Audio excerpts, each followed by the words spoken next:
नमस्कार, मी राणी यादव. आपण पाहतात सांगली मीडिया कम्युनिकेशन प्रस्तुत सी न्यूज बातमीपत्र चांगल्यासाठी बेधडक. बातमीपत्राला सुरुवात करूयात आज दिवसभरामध्ये घडलेल्या ठळक आणि महत्त्वपूर्ण घडामोडींपासून.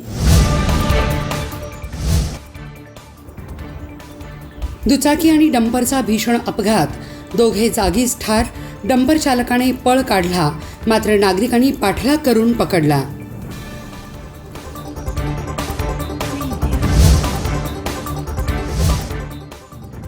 गृहमंत्री अमित शहा यांना काळे झेंडे दाखवणार.